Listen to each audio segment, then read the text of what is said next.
Welcome to news talk with VD Sameer. आज के episode में चर्चा करते हैं आम आदमी पार्टी और केजरीवाल की। केजरीवाल जो कन्वीनर है नेशनल आम आदमी पार्टी के, उनके पास दिल्ली विधानसभा का चुनाव जो उन्होंने हारा, आम आदमी पार्टी भी हारी, अरविंद केजरीवाल खुद अपनी सीट हारे।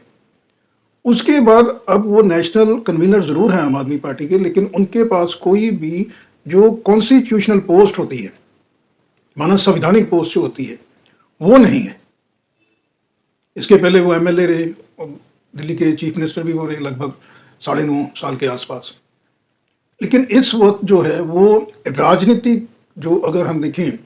संवैधानिक तौर पे वो इस वक्त बेरोजगार है। और इसी को लेके आम आदमी पार्टी के अंदर जो है वो बहुत जो है वो मैं समझता हूं कि चिंता का विषय ये बना हुआ है कि अरविंद केजरीवाल आने वाले समय में उनकी भूमिका क्या रहने वाली है। सबसे ज़रूरी अरविंद केजरीवाल के लिए अब ये है कि पार्टी को जो अभी उनका जो आम आदमी पार्टी है, उसकी 2 राज्यों में सरकार हुआ करती थी। दिल्ली हार के बाद सिर्फ पंजाब के अंदर उनकी सरकार है। हालांकि सरकार जो है वो पूर्ण बहुमत की है, 92 उनके एमएलएस हैं, 117 की स्ट्रेंथ है पंजाब के अंदर। तो पंजाब के अंदर चाहे खबरें आ रही हैं टूट फूट की आम आदमी पार्टी को लेकर, लेकिन फिलहाल पंजाब के अंदर जो है वो आम आदमी पार्टी के ऊपर खतरा दिखाई कोई नहीं देता। चाहे जो पंजाब कांग्रेस की जो इकाई है उसके सीनियर लीडर्स, चाहे सरदार प्रताप सिंह बाजवा हैं या सरदार सुखजिंदर सिंह रंधावा हैं, उन्होंने बयान दिए हैं कि आने वाले समय में मिड टर्म पोल भी हो सकते हैं और आम आदमी पार्टी में गुटबाजी है। और कभी भी जो भगवंत मान है, और जैसे महाराष्ट्र में एकनाथ शिंदे ने खेला किया था शिवसेना के साथ, उद्धव ठाकरे के साथ, तो उस तरह का जो है वो कभी भी पंजाब के अंदर भी उस तरह की घटना घटित हो सकती है। लेकिन मुझे लगता है कि ये अभी जो कयास है ये बेईमानी, क्योंकि पंजाब के अंदर अभी 2027 में विधानसभा का चुनाव होना है और कोई भी जो विधायक है वो ये कभी नहीं चाहता है कि पहले वो यानी असेंबली का मिड टर्म चुनाव हो जाए और फिर उसको जाना पड़े लोगों के बीच में। तो मुझे लगता है कि पंजाब के अंदर खतरा फिलहाल आम आदमी पार्टी के लिए कोई नहीं है, लेकिन क्योंकि जो कांग्रेस है वो मुख्य विपक्षी दल है, वो लगातार आम आदमी पार्टी को टारगेट कर रहा है। और सबसे पहले ज़रूरी ये है कि पंजाब जो है उस स्टेट को बचाया जाए, अन्यथा फिर जो है वो आम आदमी पार्टी अगर पंजाब में भी उसमें टूट फूट होती है तो बहुत मुश्किल होगा फिर आने वाले समय में जो आम आदमी पार्टी का सर्वाइवल है। इस वक्त आम आदमी पार्टी को नेशनल पार्टी का, राष्ट्रीय दल का जो है वो दर्जा दिया गया है। उसके अंदर दिल्ली के अंदर जो भी नेशनल पार्टी दल होता है, इलेक्शन कमीशन ऑफ इंडिया उसको मान्यता देता है, उसको दिल्ली के अंदर जो है वो ऑफिस प्रोवाइड किया जाता है। उसको जो स्टार प्रचारक हैं, जो नेशनल पार्टी नहीं है, उनकी संख्या कम होती है। नेशनल पार्टी को स्टार प्रचारक की जो सूची है उसमें एडिशंस होती हैं। इसके अलावा जो उनका जो चुनाव चिन्ह होता है वो पूरे देश भर में जो है वो लागू होता है, इम्प्लीमेंट उसी को किया जाता है। तो अरविंद केजरीवाल के लिए सबसे पहले जरूरी है कि वो आम आदमी पार्टी का जो किला है वो पंजाब के अंदर बचाए, ये टॉप प्रायोरिटी में है। उसके बाद उनके लिए ज़रूरी ये है कि वो कोई कॉन्स्टिट्यूशनल जो पोस्ट हैं वो हासिल करें, क्योंकि कॉन्स्टिट्यूशनल पोस्ट उनके लिए ज़रूरी इसलिए है कि आने वाले समय में जो है वो भारतीय जनता पार्टी उनको मुकदमेबाजी में ज़रूर लेके जाएगी। जो अलग अलग 10 साल उन्होंने राज किया है दिल्ली के अंदर आम आदमी पार्टी ने, तो उस वक्त की जो फाइलें हैं, जैसे अभी भारतीय जनता पार्टी ने इलेक्शंस के दौरान ही ये अनाउंस कर दिया था कि अगर भारतीय जनता पार्टी में सत्ता में आती है तो जो सीएजी की रिपोर्ट है वो विधानसभा की पटल पे रखी जाएगी, और जो शीश महल के अंदर रेनोवेशन का जो घोटाला है उसको लेके भी जो है वो जो सूटेबल उसकी कार्रवाई वो की जाएगी। इसके अलावा जो शराब घोटाला है उसको लेके भी अरविंद केजरीवाल पहले ही फंसे हुए हैं, बेल पे हैं अभी। तो इस तरह के तमाम जो केसेस हैं उसको लेके अरविंद केजरीवाल सबसे पहले उनकी ये कोशिश होगी कि कॉन्स्टिट्यूशनल पोस्ट उनको मिल जाए, ताकि जो माननीय कोर्ट है उनसे कुछ ना कुछ रियायत ज़रूर मिलती है अगर आपके पास कोई संवैधानिक पोस्ट है। तो इस चीज़ को लेके उनके लिए ये बहुत ज़रूरी है कि कॉन्स्टिट्यूशनल कोई पोस्ट उनको मिले। इसके अलावा जो उनको आने वाले समय में जो लीगल मसलों में वो डेफिनेटली फंसेंगे। पर्सनली आम आदमी पार्टी भी फंसेगी और अरविंद केजरीवाल भी फंसेंगे। तो फिर उनको जो वकील और बड़े बड़े वकील तमाम, जैसे पिछली बार अभिषेक मनु सिंघवी ने उनको बेल दिलवाई थी, तो इस तरह के जो तमाम बड़े वकील हैं उनकी जो करोड़ों में फीस है वो किस तरह दी जाएगी, ये भी एक बहुत बड़ा इशू है। क्योंकि पहले तो दिल्ली की जो गवर्नमेंट थी वो कोई भी जब केस होता था, अगर अरविंद केजरीवाल के ऊपर पर्सनल भी है, तो एज चीफ मिनिस्टर जो है वो दिल्ली के खजाने से ही फीस भरी जाती थी। तो ये भी एक बहुत बड़ी दिक्कत होगी आने वाले समय में। अगर उनके पास कोई कॉन्स्टिट्यूशनल पोस्ट है तो फिर तो कहीं ना कहीं से कुछ भी इसकी जुगाड़बंदी हो सकती है, अदरवाइज ये बहुत मुश्किल होगा। अब सबसे पहले क्योंकि दिल्ली के अंदर जो है वो एमएलसी सिस्टम नहीं है, जैसे यूपी के अंदर जो है या बिहार जैसी जो तमाम बड़ी स्टेटें हैं उसके अंदर विधान परिषद होती है। एक तो विधानसभा है जहाँ से एमएलए चुन के आते हैं, एक विधान परिषद होती है, उसको अपर हाउस बोल सकते हैं, जैसे राज्यसभा की तरह स्टेट के अंदर। तो वहाँ से नॉमिनेट होते हैं एमएलसी।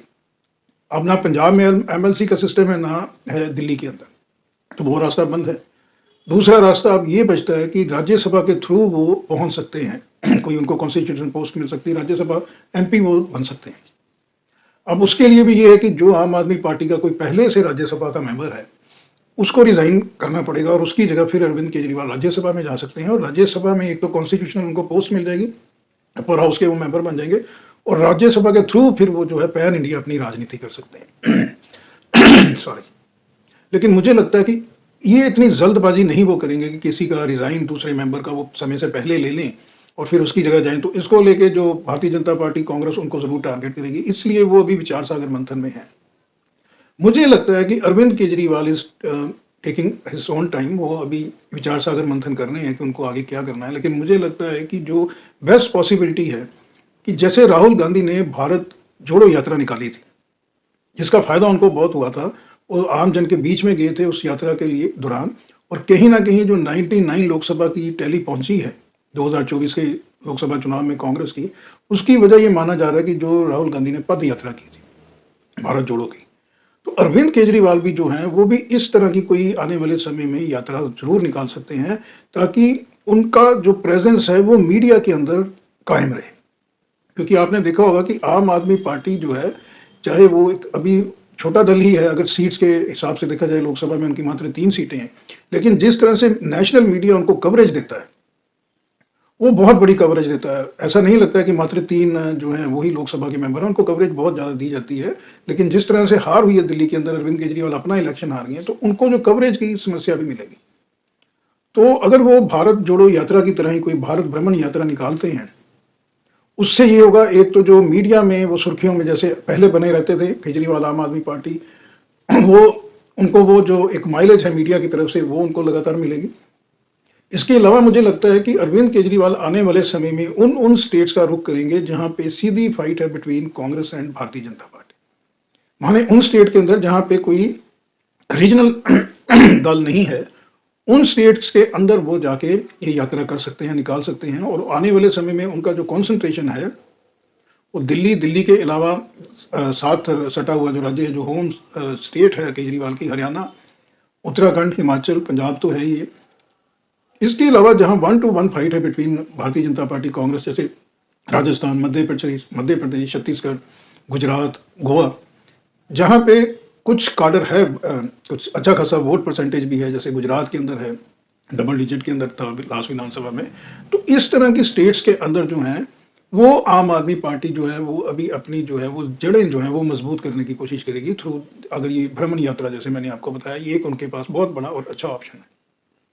अगर वो राज्यसभा में नहीं भी पहुंचते हैं फिलहाल फॉर द टाइम बिंग, तो इस भ्रमण यात्रा के थ्रू एक तो वो जो दिल्ली में जो दिल्ली मॉडल है, जैसे प्रधानमंत्री नरेंद्र मोदी ने गुजरात मॉडल को भारतीय जनता पार्टी ने पूरे इंडिया के अंदर उसको प्रचार प्रसार किया था, इसी तरह जो दिल्ली का मॉडल है जिसमें एजुकेशन मॉडल था, मोहल्ला क्लिनिक थे, और जो फ्री बीज का जो भी उनकी राजनीति थी, वो जो कुछ भी उन्होंने दिल्ली में उनके एसेट हैं, प्लस हैं, वो जो है इन तमाम स्टेट्स के अंदर वो 1 to 1 जब कम्युनिकेशन करेंगे जनता के साथ, तो डेफिनेटली अरविंद केजरीवाल को फायदा होने वाला है। उसके अलावा अरविंद केजरीवाल जो है वो बहुत ही इंटेलिजेंट पॉलिटिशियन बन गए 10 साल की जर्नी में। तो उनकी जो संवाद की शैली है जनता के साथ वो बहुत बेहतर है, यानी जो कम्युनिकेशन का है बिटवीन आम आदमी party and common man, really appreciable. तो अरविंद केजरीवाल जो है, एक तो इस पद यात्रा के जरिए वो मीडिया में बने रहेंगे, दूसरा जो उनका काडर इस वक्त डाउन एंड आउट है उसको भी मॉरल जो है वो एक बूस्टर डोज लगेगी। और जिन स्टेट्स के अंदर भारतीय जनता पार्टी कांग्रेस आमने सामने है, उस स्टेट्स के अंदर डेफिनेटली आम आदमी पार्टी को काफ़ी बेहतर मौका मिलेगा अपने आप को स्थापित करने का। तो आप देखेंगे कि आने वाले समय में जो दिल्ली का किला है, वो सँभालेंगी आतिशी। एलओपी भी वही बनने जा रही हैं और उनको कहीं न कहीं जो असिस्ट है वो मनीष सिसोदिया साहब जो है वो दिल्ली के अंदर कर सकते हैं और दिल्ली में वो भारतीय जनता पार्टी को घेरने का कोई मौका नहीं छोड़ेगी आम आदमी पार्टी। इसके अलावा अगर पंजाब की बात करते हैं तो मुझे लगता है कि मनीष सिसोदिया जो है, क्योंकि वो एक सीज़न्ड पॉलिटिशियन है, नंबर 2 पे हैं आम आदमी पार्टी के, उन वो बड़ी भूमिका में होंगे पंजाब के अंदर। पंजाब के अंदर जो अभी एंटी इनकम्बेंसी शुरू हो गई है टुवर्ड्स आम आदमी पार्टी और जो कुछ गुटबंदी की खबरें आती हैं, उसको सॉर्ट आउट करने के लिए जो है वो मुझे लगता है कि डिप्यूट किया जाएगा मनीष सिसोदिया को पंजाब। तो दिल्ली के अंदर मनीष सिसोदिया जो है वो आतिशी के साथ उनका कोऑर्डिनेशन में दिल्ली का किला संभालेंगे और मनीष सिसोदिया को इंडिविजुअल जिम्मेवारी दी जाएगी कि वो जो पंजाब स्टेट है, जहाँ पे एंटी इनकम्बेंसी भी अभी शुरू हो गई है और जो तमाम वायदे आम आदमी पार्टी ने अपनी मैनिफेस्टो में किए थे विधानसभा चुनाव में, उसको किस तरह से पूरा किया जाए। और जो करप्शन का मुद्दा है पंजाब के अंदर, डेवलपमेंट का मुद्दा है, लॉ एंड ऑर्डर का, नशे का मुद्दा है, ये सारी कहीं ना कहीं एक जिम्मेवारी जरूर दी जाएगी मनीष सिसोदिया को और मनीष सिसोदिया जो है वो पंजाब के अंदर एक हाई कमान का रोल प्ले करेंगे। इसके अलावा जो एक और सीनियर लीडर हैं बहुत, संजय सिंह, विभाग छवि के लीडर हैं, बहुत अच्छा उनका भी संवाद है जनता के साथ, प्रेस के साथ। उनकी भूमिका भी बढ़ने वाली है। उनको नेशनल लेवल पे, एक तो वो राज्यसभा के अंदर जो है वो पार्टी का पक्ष रखेंगे, मीडिया के सामने भी वो रूबरू होते रहेंगे और जो अरविंद केजरीवाल आने वाले समय में जो भारत भ्रमण यात्रा निकालेंगे उसका भी एक बहुत इंपॉर्टेंट जो पार्ट है वो हो सकते हैं संजय सिंह। तो अरविंद केजरीवाल की अब कोर टीम में आतिशी सिंह, मनीष सिसोदिया, संजय सिंह और सरदार भगवंत मान जो चीफ मिनिस्टर हैं पंजाब के, क्योंकि सरदार भगवंत मान जो हैं वो सबसे बड़ा कद है पंजाब का सबसे बड़ा चेहरा आम आदमी पार्टी का तो वो हैं ही। उनके लेवल का, उनके स्टेचर का, उनके कद का, उनकी पॉपुलैरिटी का भारतीय जनता पार्टी, कांग्रेस या अकाली, श्रोमणी अकाली दल में कोई भी फिलहाल लीडर नहीं है। तो पंजाब के अंदर जो लीडरशिप है उसकी कमान जो है वो मुख्यमंत्री, चीफ मिनिस्टर भगवंत मान के पास ही रहेगी। लेकिन कुछ जो मुद्दे हैं, जैसे छन छन के खबरें आती हैं कि गुटबाजी है वहाँ पे, या कुछ एडमिनिस्ट्रेशन के अंदर जो रिफॉर्म्स होने चाहिए वो नहीं हो रहे हैं, तो उसको लेके जो, जैसे मैंने आपको बताया कि मनीष सिसोदिया जो डिप्टी चीफ मिनिस्टर रह चुके हैं दिल्ली के, उनकी बहुत बड़ी भूमिका रहेगी, उनका कोऑर्डिनेशन चलेगा भगवंत मान के साथ। तो आने वाले समय में आप ये ज़रूर देखेंगे कि अभी जो है वो विचार सागर मंथन आम आदमी पार्टी अरविंद केजरीवाल कर रहे हैं, लेकिन आने वाले समय में मुझे लगता है वो ज़रूर फिर उभर के आएंगे और जो उन्होंने, आम आदमी पार्टी ने जो दिल्ली के अंदर गलतियां करी हैं, उन गलतियों को वो मुझे लगता है कि पंजाब के अंदर उसका कोर्स करेक्शन ज़रूर करेंगे। यानी जो आम जनता के साथ आम आदमी पार्टी के विधायक और मंत्री हैं, उनका जो एक गैप है, वो गैप चाहे सिक्योरिटी के माध्यम से है या तमाम, जैसे दिल्ली में तामझाम थी सिक्योरिटी और बड़े बड़े काफिलों को लेके, उसके ऊपर जो है वो ज़रूर मैं समझता हूँ कि आम आदमी पार्टी आने वाले समय में, जिस तरह से उन्होंने कहा था कि हम आम लोग हैं, हम आम जनता के लिए काम करेंगे, तो वो जो तमाम जो शोशेबाजी होती है, जो वीआईपी कल्चर है, मुझे लगता है उसके ऊपर नकेल लगेगी डेफिनेटली आम आदमी पार्टी जो पंजाब के अंदर है और दिल्ली के अंदर भी, ताकि जो संदेश है वो आम जन को फिर से ऐसा जाए कि आम आदमी पार्टी वाकई ही धरातल से जुड़ी हुई पार्टी है और आम जन के, आम लोगों के द्वारा बनाई गई पार्टी है और आम लोगों के लिए ही बनाई गई पार्टी है। यानी उस पार्टी के अंदर जो एक वीआईपी कल्चर जो है वो सिर चढ़ गया था, जिसकी मुख्य वजह थी दिल्ली के हार के पीछे। मैनिफेस्टो में कुछ वादे ज़रूर रहे हैं जो पूरे नहीं किए, लेकिन मैं समझता हूँ कि जो वीआईपी कल्चर अडॉप्ट कर लिया था आम आदमी पार्टी ने दिल्ली के अंदर, जिस तरह से शीश महल के ऊपर रेनोवेशन के ऊपर करोड़ों रुपए का खर्चा कर दिया चीफ मिनिस्टर रेजिडेंस के अंदर केजरीवाल ने, और जिस तरह से पंजाब का जो सिक्योरिटी है, प्रशासन का तंत्र मंत्र बल है, वो जिस तरह से पंजाब के रिसोर्सेज को, पंजाब की सिक्योरिटी को, पंजाब की जो गाड़ियां हैं उनको यूज़ किया जाता था अरविंद केजरीवाल जी के द्वारा अपने काफिले में दिल्ली में, उसको मैं समझता हूँ कि वो सारी चीज़ों को एक बार गो थ्रू ज़रूर करेंगे कि कहाँ पे वो डीरेल हो गए। और कोर्स करेक्शन आप देखेंगे कि बहुत जल्द आने वाले समय में आपको पंजाब में देखने को मिलेगा। जो गलती आम आदमी पार्टी ने दिल्ली के अंदर करी है, एक उनका गैप बन गया था आम आदमी पार्टी के मिनिस्टर्स और एमएलए का जनरल पब्लिक के साथ, वो जो संवाद का गैप है वो पंजाब में भी कहीं ना कहीं बढ़ रहा है। लेकिन मुझे लगता है कि आने वाले समय में अरविंद केजरीवाल जो है वो इन सभी चीज़ों के ऊपर गौर फरमाते हुए फिर से आम आदमी पार्टी को पटरी पे लाने का काम ज़रूर करेंगे। और जैसे कई लोग, कई जानकार जो हैं राजनीति के, वो ये कह रहे हैं कि जैसे असम के अंदर एक पार्टी बनी थी, असम गण परिषद एजीपी, और कुछ जो कॉलेज के स्टूडेंट्स थे, यूनिवर्सिटी के स्टूडेंट्स थे, उन्होंने वो बनाई थी पार्टी,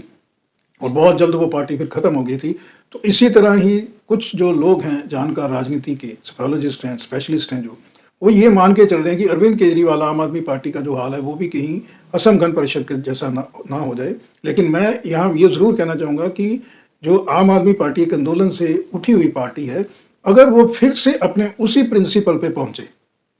यानी करप्शन के अंदर जो है वो नो टॉलरेंस पॉलिसी उनकी हो, वीआईपी कल्चर के अगेंस्ट वो, जैसे उन्होंने एक कसम खाई थी, उस तरह से वीआईपी कल्चर के, लाल फीताशाही कल्चर के अगेंस्ट वो अगर खड़े होते हैं, और जो संवाद की कमी आ गई है आम आदमी पार्टी के लीडर्स के बीच और काडर के बीच और आम जन के बीच, अगर उनकी भरपाई की जाती है तो आम आदमी पार्टी, आप देखेंगे कि आने वाले समय में फिर से उभर के हमारे सामने आएगी। और एक अच्छी डेमोक्रेसी के लिए बहुत ज़रूरी है कि ऑपोजिशन जो है वो स्ट्रांग होनी चाहिए। और डेफिनेटली अरविंद केजरीवाल जैसा जो लीडर है, जो एक आईआईटी से इंजीनियरिंग उन्होंने की, फिर यूपीएससी का पेपर क्रैक करके उन्होंने इंडियन रेवेन्यू सर्विस में उनकी सिलेक्शन हुई थी यूपीएससी की, तो इस तरह का एक इंटेलिजेंट जो है वो पॉलिटिशियन डेफिनेटली हमको चाहिए। लेकिन बहुत जल्द अरविंद केजरीवाल को उसी पुरानी राजनीति के धरे पे आना पड़ेगा, और वाकई जो उनके संकल्प उन्होंने पहली बार किए थे दिल्ली के रामलीला मैदान के अंदर, जो जन लोकपाल बिल को लेके, करप्शन के अगेंस्ट उनकी जो स्टैंड था, वीआईपी कल्चर के अगेंस्ट जो उनको स्टैंड था, तमाम इस तरह की चीज़ें जिसमें जो गवर्नमेंट के फंड्स हैं उनका पर्सनल यूज़ ना हो, और सभी का सभी जो फंड है वो आम जन की और स्टेट और देश की तरक्की के लिए यूज़ हो, अगर इस तरह की फिर से वो कोशिश करते हैं, एक सीरियस एफर्ट करते हैं, तो डेफिनेटली आम आदमी पार्टी जो है वो आने वाले समय में वो फिर से उभर के आएगी। तो आज के अंक में इतना ही, फिर किसी और मुद्दे को लेकर आपके समक्ष हाजिर हूँ।